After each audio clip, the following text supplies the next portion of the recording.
Well, joining me now to discuss the conflict in Israel and Gaza is a TV host and satirist, Bassem Youssef. Bassem, it's great to have you back on the programme. I wish it was under different circumstances.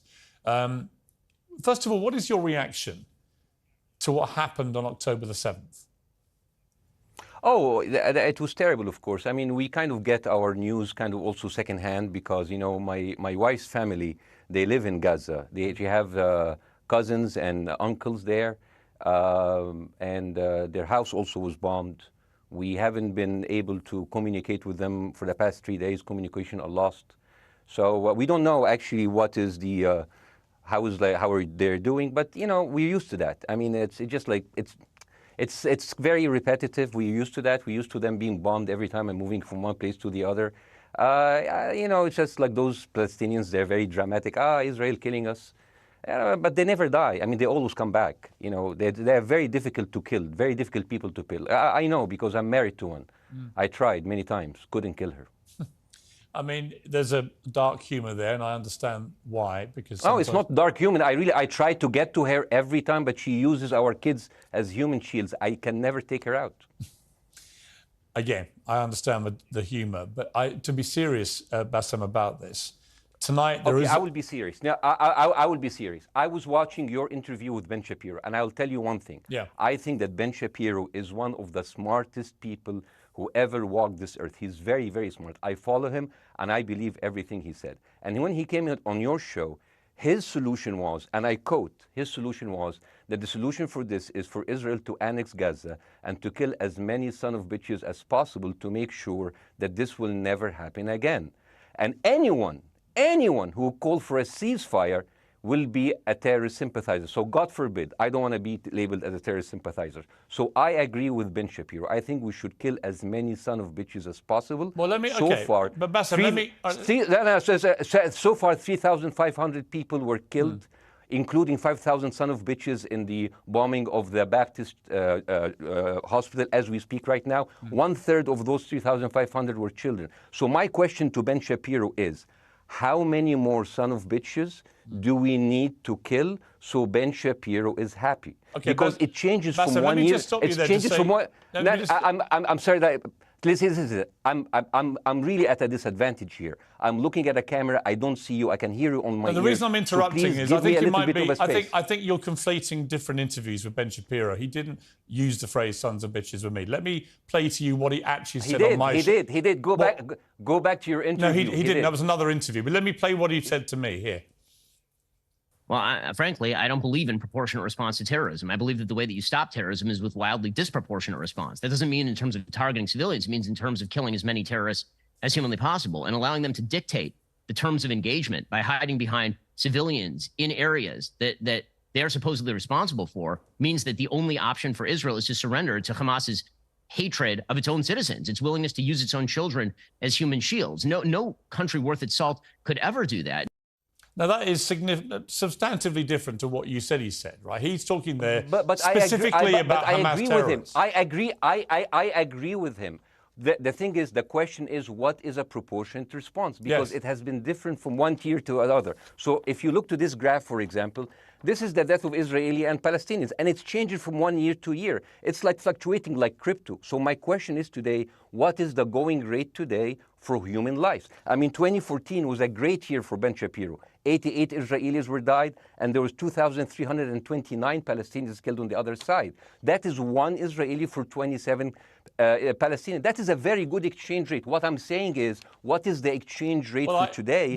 You guys will be happy. That's my question. Well, it's not me. It's not me, guys. I'm not on either side. No, not you. Like when I say you guys, I say like people on the other side of that. I know that you don't think like that, Piers. You're one of the good guys. But let me tell you something. I mean, the reason that I'm using this is that, I mean, I can't remember what happened in 2014, and there was no music festival, but there must be something. I mean, they must do something. It is their fault. It has to be something. I mean, 2018, 300 Palestinians died. Who's counting, you know? So the thing is, what my question is, let's find what is the exchange rate for human life today so we expect the future death of Palestinians and we'll be happy to it. My response to that would be this, Bassem. I've thought carefully about this because I think it's very tricky for people like me to immerse ourselves into a conflict where we're not directly involved. And I thought carefully about what I feel about this. I feel that the scale of what Hamas did on October the 7th supersedes anything else I've seen in this conflict, really ever. The savagery, the butchery, the slaughter of 1,300 people, the shooting of babies, the 100%. kidnapping of grandmothers and so on. So if we can agree on that, which I think is inarguable, then the question then becomes, again, about proportion. I don't disagree that there's been a lot of bad stuff on both sides going back historically for decades. But if we agree that this was on a different level altogether, quite deliberately by Hamas, designed to provoke. No, here's my question. Let me ask you a question. And the question, because you raised it earlier about proportion. I honestly don't know what the proportionate response is. I honestly don't. I don't. I've been watching the airstrikes this week thinking... So what's your question? Well, I would ask you, if you were Israel, what would you... If I was Israel? If you were Israel and that had happened to you, what would you think would be the appropriate way for the country to respond? I would do exactly like Israel did, kill as many people as possible, since the world is letting me do it. I mean, I can do it because I can, you know? But the thing is, you know what? I agree with you. And you know what? I'm going to be even ahead of you, because I see the question coming. Do you condemn Hamas for the atrocity? Yes, I condemn Hamas. I condemn Hamas. I condemn Hamas is the source of all evil. They're a reason for everything. And you know what? Let's, for a minute, imagine a world without Hamas. Right. What will this world look like? Let's give this word a name, and let's name this word the West Bank. Hamas has absolutely no control in the West Bank, and since the beginning of this year, only through August, 37 Palestinian kids were killed. No music festival, no paragliding, no Hamas. Since the occupation of the West Bank, 7,000 Palestinians were killed. No music festival, no paragliding, no Hamas. I can go on and on and on and on. No, but you don't need to, because in a way you're preaching to the choir. I've followed this crisis. Oh no, you're not preaching. So the thing is, like, well, in the sense that I know that what you're saying has validity. Of course, Piers. By the way, Piers. I am at a disadvantage here. I can hear you. I cannot see you. I am in a claustrophobic room, and so please cut me some slack and don't interrupt me and interrupt my points. Sure. So, because this has to be fair. Understand. Because if you want to only hear your opinion, I can just condemn Hamas and go home. I can do that. So, do you want to do that, or do you have a much more nuanced conversation? No, I absolutely want to have a nuanced conversation. I wasn't aware I was interrupting you. I thought I was letting you speak. Amazing. So let's. I mean, I would say I really applaud Israel for doing one thing that no military force in the world does. Because I heard Ben Shapiro and I heard Ron DeSantis, and they said Israel is the only military force in the world that warns civilians before bombing them. I mean, how fucking cute. That is so nice of them. Because with this logic, if Russian troops started warning Ukrainians before bombing their houses, we're cool with Putin, right? I mean, okay, Habibi, you have warned them, go invade. It's fine. You have done your job. I mean, the thing is, and I understand, and I also heard Ben Shapiro talking about Human Shield. So you remember my wife's family, they live in Gaza. So I asked them, I told them, when Israel give you the nice warning, the cute warning, does Hamas force you to stay in your home so you can be bombed and use as human shield? You know what, Hassan, here, my wife's cousin, he's a loser, you know. He told me, you know, when I asked him, does that happen? He told me, no. The lying son of a bitch lied to me. I told him, you don't understand. Ben Shapiro and Ron DeSantis keep saying that Israel warned you and Hamas asked you to stay put. So I told you, he's a loser. He never kept a job. He even failed in all of the interviews to become like a human shield. I would believe Ben Shapiro. Let me ask you this, Bassem. So let's go with that. No. Let me ask you this. At some point, I must be able to ask you questions. It's not a monologue for you, Bassem. If we agree that for the 14,000 casualties, I mean, who's counting, are human shield, does that mean that every single one of those civilians was standing, obscuring a military target behind them? Because that's a lot of weapons. I mean, Hamas is packing. No, of course it doesn't. And look, it doesn't. So there's some collateral damage. Lots of collateral damage. Yes. It's fine, yeah. You kill some to save some and then kill some more. Yeah, I agree. Yeah. Well, let me ask you this. Again, it comes back to proportionate response. When the world decided it had to get rid of ISIS because of the appalling butchery they were carrying out, it did so by also killing very sadly, a lot of civilians along the way by doing airstrikes against places which But killing civilians are inevitable. You said that in the beginning. My point is, it's inevitable. Yeah, but once Israel has decided that they want to get rid of Hamas, and Hamas is embedded with civilian population, I'm very concerned about what's going to happen next. I've written a column tonight saying, I remember the Iraq War, which I opposed, right? I remember all this. So my question for you is, what would you think would be an appropriate response by Israel to what happened? Well, these are years of disproportionate responses of Israel. Right. Did it solve the solution? Did it solve the problem? Did it work before, so it will work? What will be the surprise this time? What will be the twist that will make this work this time? What will be different this time? Seriously, I mean, like, this is only the last 15 years. I mean, because it's too many papers. I just got this. But how will this be different? And the thing is, I am so glad in the introduction that you mentioned the Iraq War. I applaud you, Piers, for saying that, because you were honest about it.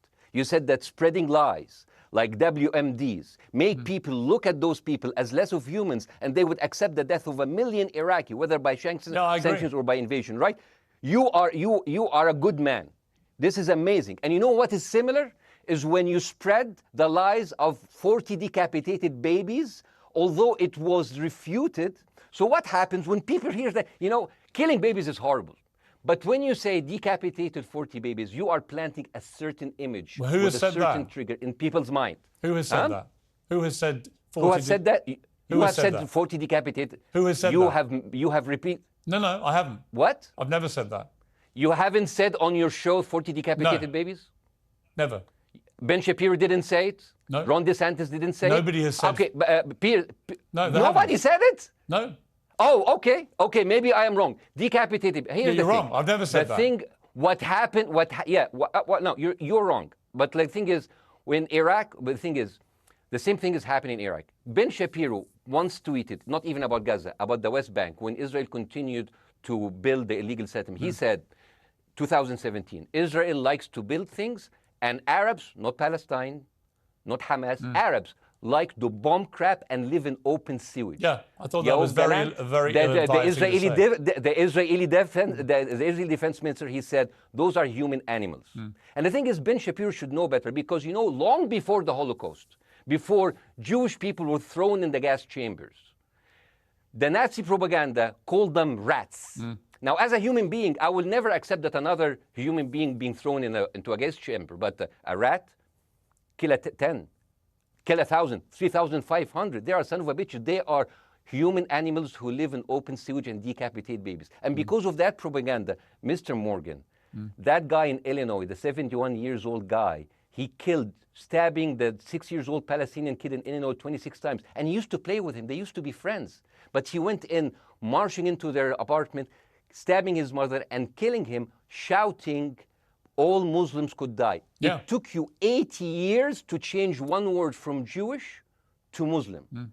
And then you transferred your guilt to us and took away our land. Bassem, let me ask you a question. That deal sucks, man. Let me ask you a question. How do we get from where we are now to peace? Well, first of all, you need to change the perception. Nikki Haley, the American presidential candidate, said, we are in Israel in this because it's a fight between good and evil. Now, if you already decided someone is good, he can do no evil. And if you decided someone is evil, it's good to kill them. Killing them is good. You see, and the thing is, it is not like something new. I mean, I look at history and I see, I'm sorry to say this, but Westerners has always dealt like this with indigenous people. You first treated them like savages, Native American, First Nation, Aboriginal. They're savages. Kill all the savages. And then when they're almost extinct, you start feeling sorry for them, like animals. So maybe the solution is that we kill as many Palestinians as possible, so the few of them that remains do not bother you. And maybe Netanyahu, when he lives for another 100 years, he'll become a tree hugger. Let me just challenge you on this. And he will campaign for preserving the free Palestinian. You keep talking about Westerners like me. Okay, so let me return the favor, okay? Hamas is dedicated to the complete eradication of Jewish people. I am not the spokesman for Hamas. I'm not saying you are. Why do you keep... I'm not saying you are. I'm not their spokesman. You're talking to me. I fucking hate them. Bassem, Fuck Hamas. You are Hamas. No, are you happy? You're missing my point. You're talking in a generalized way about people in the West who always talk about Arabs as savages. I don't. No. I'm talking about America. I actually led the campaign. I led the media campaign in this country against the Iraq War. Okay, so I don't see. I don't see people in the Middle East as savages. You are one of the good ones. But what I would say is, I'm talking about you. You're great. No, it's not about me being amazing. great. We love you.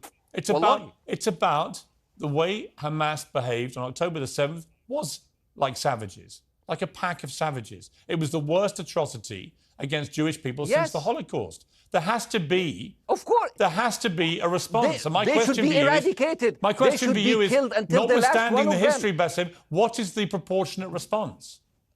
But I don't know. But there's no Hamas in the West Bank, and they're still dying there. So what's your excuse?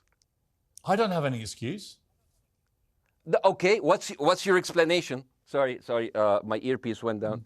Listen, I don't make any pretense that this hasn't been a massive problem between Palestine and Israel going back to the mid-40s. We all know this, right? Piers, listen. I'm not saying that you're making excuses, but if you are adopting a certain point of view, you have to at least defend it. I'm telling you, there is no Hamas in the West Bank. What is the excuse? Not your excuse. What is the excuse to kill those people? Well, listen, this question of proportionality is one that... No, answer my question. I've been answering your question. You answer mine. It's actually not my job to answer your questions. It's not. Okay, not your job. Not. I agree with you. I'm more interested in you, who has family in Gaza, who's an Egyptian in the Middle East, right? I'm more interested in what you have to say. Okay, I'm telling you. I think Hamas is the problem, okay? Right. Now, let's say Hamas is removed. Let's Hamas. I'm agreeing with everything. You want me to condemn Hamas? I will condemn Hamas, Hummus, Hassan, everybody. Guys, so wait. I can't hear you. The earpiece. Damn. Okay. Oops. Okay. Yeah. Okay. I do need help. I think. Okay. Just go back. Is he there? You go back.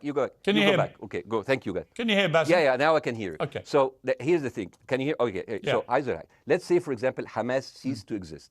Okay?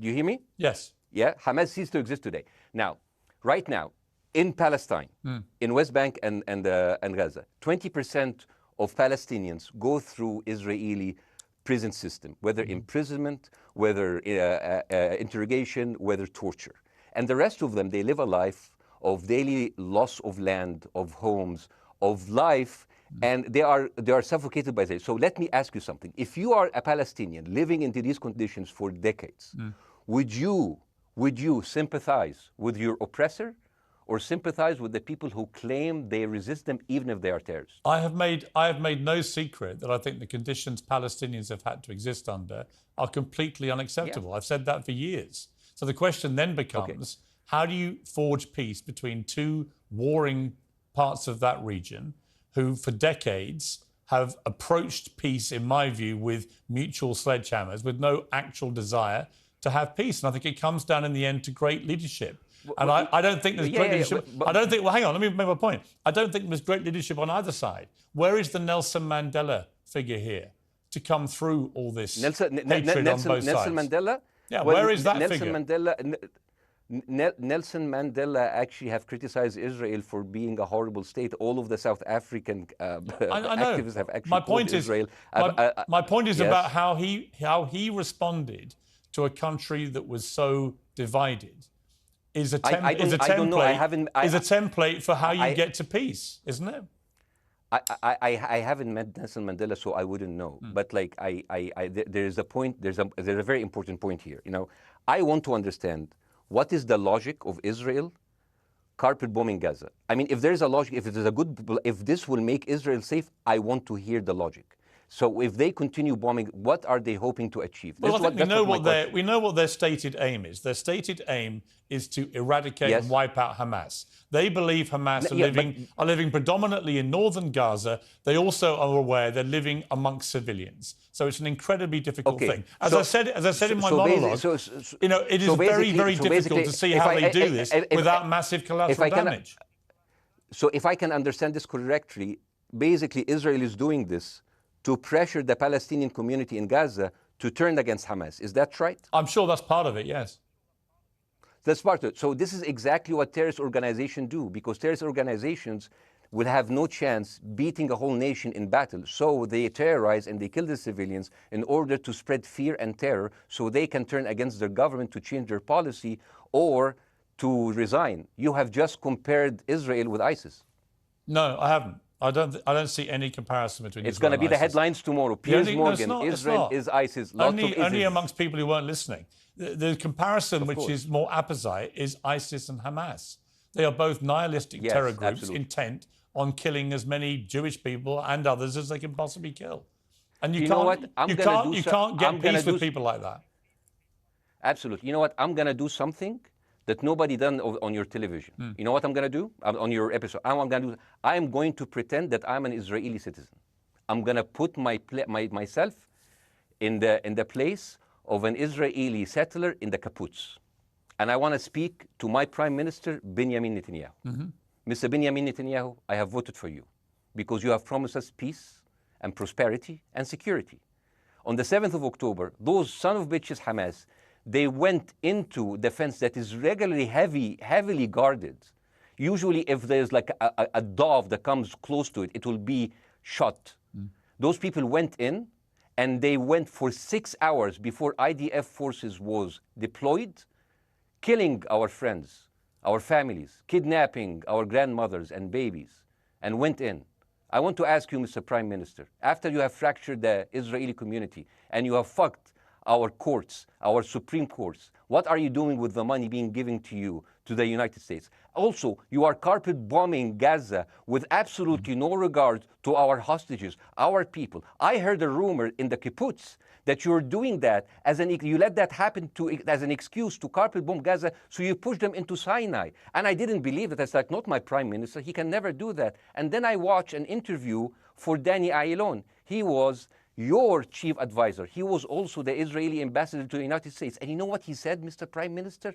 He said that the solution for those Palestinians is to go into a vast land of Sinai and live into tent cities temporarily, temporarily, wink wink, until we build Gaza again, and then we invite you back. يعني عبط احنا بقى. يعني فاهمني؟ We've seen this movie before. So يعني, and when I saw this, I couldn't explain to my fellows in the kibbutz, how come our Israeli government is trading human lives for another piece of land? So as an Israeli citizen, I need to hold my Israeli government accountable. And as an American citizen, I want to know all of these money that we are giving to Israel. We're giving them $4 billion every year. Joe Biden said it's the best investment America ever done.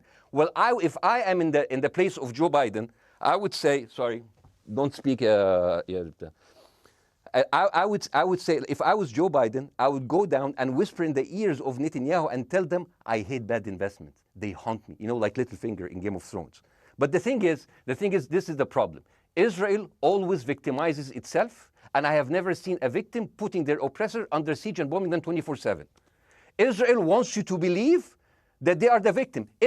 Dealing with Israel is so difficult. It's like being in a relationship with a narcissistic psychopath. He fucks you up, and then he makes you think it's your fault. All right, you Bassem, look at Israel as Superman, but they're really Homelander. Wallahi, they are shooting Bassem, fish in a barrel, and they are annoyed with the splashes. Bassem, I want to say two things. One, if you could just slightly mind your language. We are uncensored, but if you keep swearing, I'm very sorry. We have to apologise to viewers who may be offended by that. I apologize. But I understand passions run high, so let's not get too bogged down about the odd swear word. I apologize to the viewers. I apologize to the viewers for my language. My second question is this: after the sight of dead civilians. After the break, we have the managing director of the Daily Wire, which is Ben Shapiro's company. We were going to interview him on his own, but he's happy to come on and talk with you directly if you are prepared to stay. Well, of course, I can stay, but again, I am I am in a disadvantage, and I would like to have my space to respond. Okay, we'll come back after the break. Stay there, Bassem. Because here's the thing. There's two things we've got to go to a break. All right. When we come back from the break, it'll be you and Jeremy Boring from the Daily Wire.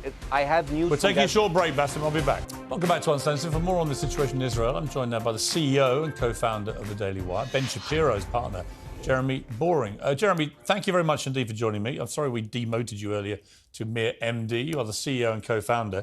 You know Ben Shapiro better than anyone, really. I did a big interview with Ben, obviously, the other night, which went around the world and has sparked a big reaction, including from our guest, Bassem Youssef, who's still with us. First of all, you've been listening to Bassem and what he's been saying. What's your response? Well, first of all, I make it a point not to speak for Ben Shapiro. He's got a 20 IQ points on me and speaks for a living professionally, so he's much better prepared to defend himself. But as his business partner, as his best friend, I do feel like I have to respond to the things that Bassem was just saying. First of all, the question of how many sons of bitches have to be killed in order to end this conflict, I suppose that the answer is as many of them as it takes. That doesn't mean that I or Ben or any decent person in their right mind is happy with the killing of civilians. I posted at the very beginning of this conflict that a woman or a child blown apart in Gaza is just as tragic as a Jewish baby killed in one of the settlements. That doesn't mean that Israel's actions and the actions of Hamas are morally equivalent. You know, the tragedy is the tragedy, but the moral equivalency is nonsense. If you entered Israel with the express purpose of targeting and murdering civilians with your own hands in cold blood, that is not comparable to Israel bombing targets in the Gaza Strip and killing civilians as a terrible, tragic consequence. War is terrible. War is an awful thing. That's why decent people don't lightly engage in war, and why Hamas should not have incited this war. You know, we can talk about the history of the Israeli conflict. I'm not a professional political commentator. I'm a CEO. I'm a screenwriter, and I'm certainly not Ben Shapiro. I'm not here to discuss the history of the Israeli-Palestinian conflict, but we all saw what happened on October 7th. And the idea that Israel was not going to react severely to that, or that Israel should not react severely to that, is ludicrous. And Jeremy, let me ask you that Ben Shapiro should be a moderating voice, that Ben Shapiro should be, saying, no, Israel should not respond in this situation. That's nonsense. Let me ask you, though, Jeremy, the question which I think is the big question. What is a proportionate response to that outrage on October the 7th, which is the worst attack on Jewish people since the Holocaust? What is proportionate? If it's true, as reports are suggesting tonight, that there may have been a hospital hit by an Israeli strike and up to 500 people or more have died, that would seem to me, if that is verified, and it's not verified yet, you know, we don't know exactly what has happened other than there's been a hit on this hospital. But if that is verified to have been an Israeli strike, that will strike many people as disproportionate. Certainly. Well, first of all, I don't know what a proportionate response is or why we would want it. I suppose a proportionate response would be for 3,000 Israelis to go through the fence, gun down innocent Palestinian women and children, burn their bodies, burn them alive, take hostages, rape their women. No one wants a proportionate response. No moral person could possibly call for a proportionate response. The purpose of war is to defeat your enemy. The West has, in my lifetime, forgotten the purpose of war because the true cost of war is so terrible. The last time the West engaged in war and won it was World War II, and they did it through incredible brutality. They did it by bringing their enemies to heel. That is not a thing to That's not a thing to rah-rah about. That's not a thing to look forward to. As I said, all decent people should avoid war. But I think the sort of lie of the post-World War II, the post-war consensus lie, is that somehow war in which you kill a bunch of people and don't secure victory is morally superior to war where you do secure victory. I would say that the only way to morally justify a war is to win it. Otherwise, the very argument that brought you into the war, this enemy must be defeated, ends up being proven a lie. I mean, Afghanistan, I think America had every right to go into Afghanistan. The Taliban was harboring Osama bin Laden and al-Qaeda. Al-Qaeda flew planes into buildings in the United States, killed thousands of our citizens, brought the nation into untold agony, pain, and horror. America had every right morally to go in and destroy the Taliban and destroy al-Qaeda. Yeah, but I would argue, the Taliban now rules in Afghanistan. The war was not won. But that's my point, actually. I've done a column about this tonight for The Sun here in the UK, which is I was editor of a newspaper when the Iraq war happened. I opposed it very aggressively as the editor of the paper. And sadly, we were borne out by events. It was a complete disaster, the Iraq War, in my view. It was illegally contested, I think. And the consequences were appalling in terms of loss of life, 1 million people, in terms of ISIS being allowed to breed and create their merry hell around the world, in terms of complete dismantlement of Iraq itself as a functioning country. And I think Afghanistan, again, 20 years of attacking an enemy, which is now running the country again, seemed to me, again, to be kind of pointless. And I do wonder whether Israel, in its blind fury, which I completely understand, has thought through the consequences of actually launching a full air, ground and sea offensive into Gaza as to actually what happens at the end of that.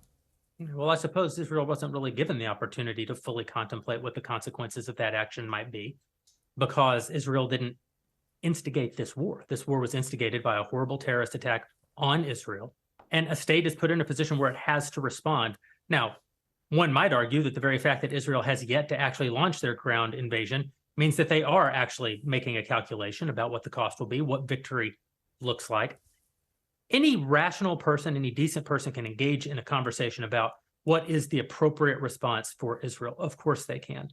But this sort of moral equivalency thing, I don't think is a sign of decency to engage in a conversation about moral equivalency. Let me bring Bassem back in. You've been listening to this, Bassem. What's your response to what Jeremy's been saying? I'm sorry, I didn't catch the gentleman's name. It's Jeremy Boring. He's the chief executive of the Daily Wire and co-founder with Ben Shapiro of the Daily Wire. Hi, Jeremy. Please say hello to Ben Shapiro, and please tell him that I do think he is the smartest person to ever walk the earth. Thank you so much. So, as a response to Jeremy, I agree with everything you said. I mean, what is disproportionate? I mean, he just used the examples from Second World War and America, showing that civilian casualty is, I mean, I heard his voice. He was very sad, and as he was telling us, it is so inevitable to kill so many civilians because it's something that we cannot avoid. I hear the sadness in his voice, and I know that it's a very difficult decision to kill all of these civilians, because that's for a higher cause. And I understand, but my question, I have two questions. The question is, how can you justify the killing in the West Bank where Hamas does not exist? And if the disproportionate response during over all of these years have actually worked, what will be new this time that did not happen before? I just want to. That was my question. Okay, that was my question. I'm gonna. Okay. So now, if I ask the question, can I say something on my side?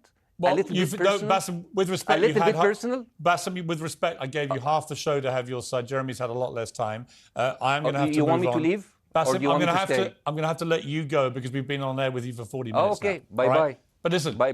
I would like to talk to you again, and thank you for joining the program. I appreciate it. Oh, by the way, my wife's family is all right, and they sent us a house. It's bombed. It's beautiful. It's going to be a good like Halloween theme. So I'm very sorry for what your family are going through in Gaza, and I mean that very sincerely. By the way, I don't know. I don't know him. By the way, I haven't actually met them. They didn't even come to my wedding. They couldn't because they are stuck in Gaza. Okay. And she never saw them because, Gaza is not a destination. Bassem, as I say, we hear their voices, and it's they die. It's fine. It's fine. Bassem, I wish your family all the very best. Thank you for joining me. I appreciate it. I don't. Thank you.